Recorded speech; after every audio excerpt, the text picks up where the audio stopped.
You've heard of jet lag, that tired feeling after travel. So tired. Condé Nast Traveler has written dozens of articles about it. I've even written an article about it. I'm Paul Brady, and I'm the articles editor at Condé Nast Traveler.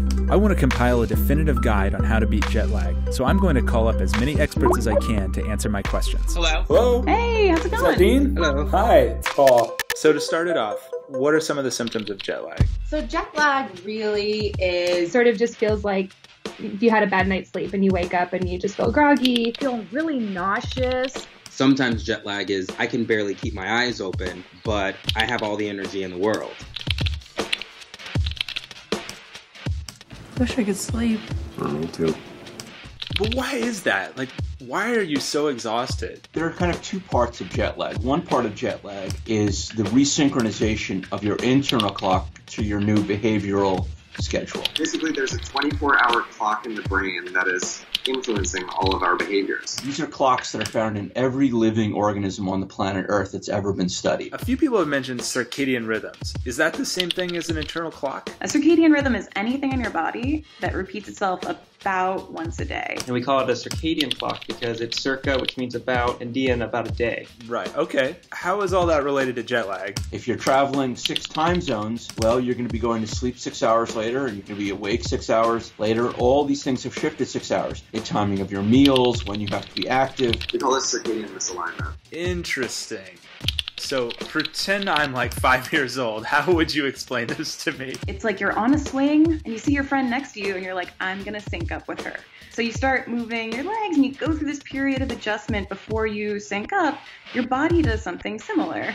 Okay, so how long does it take your body to adjust to a new time zone? Usually takes you like a day per hour you're shifting to adjust. Wow, okay, so if you're traveling New York to Tokyo, that's 13 hours. It would take you 13 days to fully adjust? I mean, what if you're somebody like, I don't know, like a professional athlete, and you don't have that kind of time? Well, you'd have to ask an athlete to see how they feel.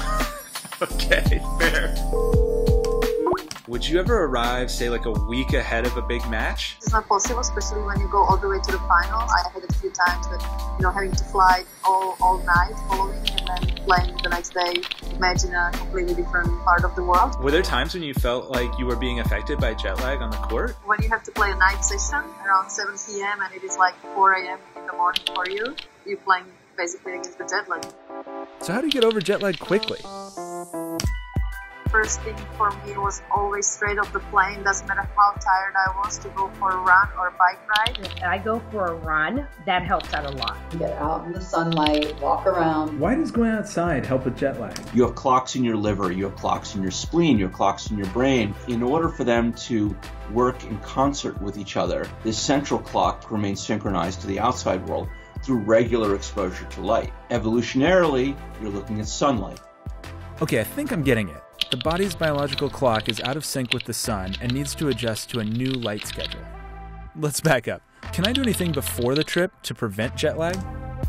My graduate advisor used to shift his clock before he would go places. So he would do pretty lengthy manipulations to change his schedule so that it would be similar to where he was going. So when he got on the flight and got to wherever it was, he could just hit the ground running and maximize his time there. So your advice would be you have to adjust your schedule ahead of time. How does that work? Light in the evening causes what we call a phase delay. It basically makes things happen later. So for example, if I'm traveling from California to New York, I want my system to move earlier. So I want it to advance. Then you need light in the morning. If I want it to delay, I want light in the evening. And so the timing light very much matters. Okay, that seems hard. Is there anything I can do on the plane? There are other aspects of jet lag that are very much fed into by the actual process of travel. Dehydration, you get on the plane, greasier meals, with lots of new best friends who may not share the same, spatial concerns that you do. I always travel with a silk pillowcase. They're hypoallergenic compression socks. Fully wash your face. Give yourself a little mini facial. Treat it like a trip to the spa, and you'll feel better. How much water do you need to drink? I probably go through 1.5 gallons of water a day. Yeah, the recommendation is about 8 ounces per hour. Should you drink alcohol? Try to stay away from the minibar on the plane. Why is that? Because alcohol is very dehydrating. It causes what we call a diuresis. You lose fluid. You'll feel the altitude more. You might fall asleep for a long time. And you want to get up and move around a bit. Girl ain't gonna sleep without a glass of wine.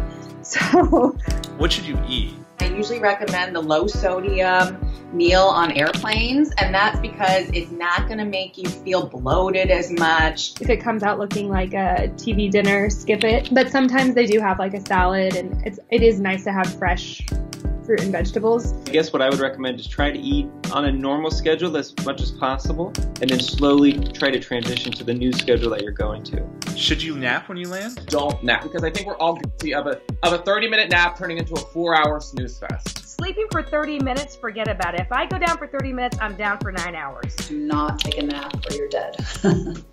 Is there any technology that can help fight jet lag? One thing that we can do to get over jet lag faster is get light at the right times. Part of my research when I was a grad student, I made an app. It's free, and it relays these schedules of light and dark. So this app will tell you when to seek and avoid light to trick your brain into getting into the new time zone faster. Yes! Light is so important. There are other devices where you wear goggles kind of on your face while you're awake, and it increases the amount of blue light, which is a stronger stimulation to the system, and it increases that during the day. Can you get jet lag without traveling? There's this idea called social jet lag, where an individual during the weekend will stay up later, or on a free day, stay up later than they would on a work day. So we do it, on a weekly basis almost. And so you don't have to travel somewhere to get the jet lag. The most dangerous day of the year to drive, or, the day you'll have the highest likelihood to die, is the Monday after the daylight savings, where you spring forward. Well, that's troubling. Yeah.